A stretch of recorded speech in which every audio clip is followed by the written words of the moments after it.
All right, if you're a Houston Texans fan, you just got the news that you've all been waiting for, and it just kind of confirms things. If you're new to the channel, we're Detroit Lions fans, but we have this channel covering teams and stories that just don't get the love nationally like they should.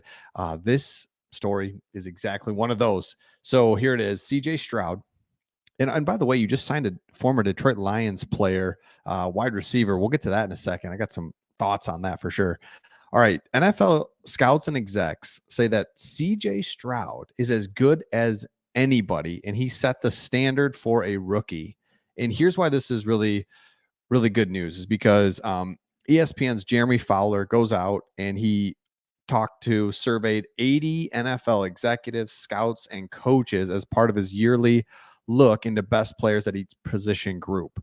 And so it's cool because it's not opinions. I mean, it's opinion, but it's like it's people in the game watching, care about the game. For example, they put Jared Goff as one of the best NFC quarterbacks because, people up and down on him. Again, that's a quarterback I would pay attention to. Point is, according to NFL execs and scouts, it's like he's good.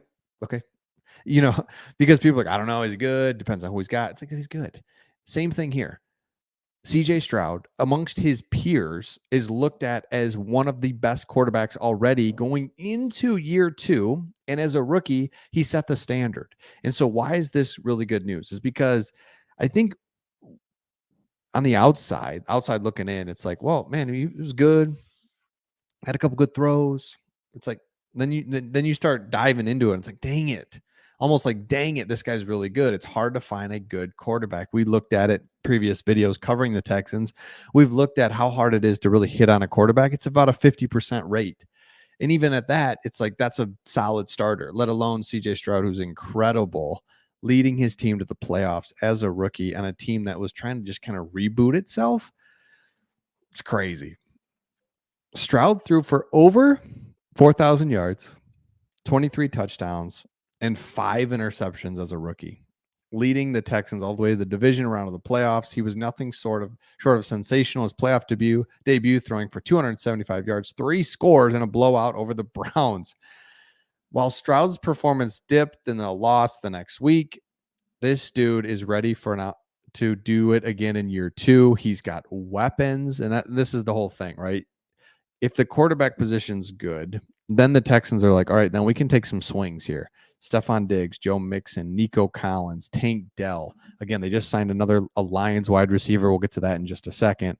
In a span of a year, Houston has gone from under the radar darling. We were on them before anybody, just for the record. We like, man, they could be good. They were better than anyone expected, us included, to now a Super Bowl contender. Even in the division, in the AFC, even in the AFC, where it's difficult, we all know it's going to be tough, they're still one of the top teams because their GM, well, for 2 reasons. Number one, they've got a really good quarterback, and it's hard to get a really good quarterback on a rookie deal. You've got a window here. Let's take some big swings. They're doing exactly what you need to do. I think it's perfect, and I think it's the great news that everyone was looking for. It's like, yeah, he is good. Amongst his peers, like, yeah, he is one of the best. Not just one of the best rookies, one of the best. Okay, now here is who the Texans have signed. They signed a former Lions wide receiver who was suspended the entire 2023 season due to gambling. You remember that at this time last year, some Lions players were suspended, and Houston Texans have signed Quintez Cephas. Now, here's the thing on him. Again, being a Lions fan, seeing him get drafted, know a lot about him. So he had a brief stint with the Bills just like over the spring, and then he was released and then picked up by the Texans. He was drafted in the 5th round out of Wisconsin back in 2020. He appeared in 22 games for the Lions, 37 catches, about 600 yards, 4 touchdowns before his suspension. Here's the thing about him that you got to know. Picked in 2020, weird. It's COVID. The Lions had Matt Patricia, terrible. So that 2020, his rookie year, it's like, I don't even know. 2021 is when the Lions are like, okay, get Dan Campbell. They took it down to the studs, and it was a difficult season again.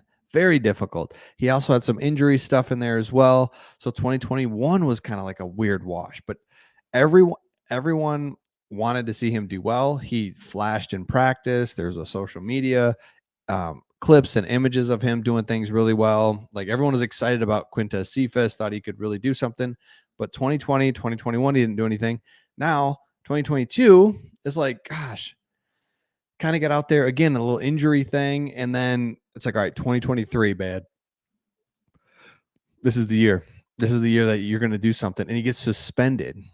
So what I'm saying is, and this article talks about it. There's Stephon Diggs, Nico Collins, Tank Dell, Noah Brown. There's a lot of receivers. It's going to be hard for him to find a spot. However, this is a little hidden gem because it's just been a rocky start to his career, but he's really good.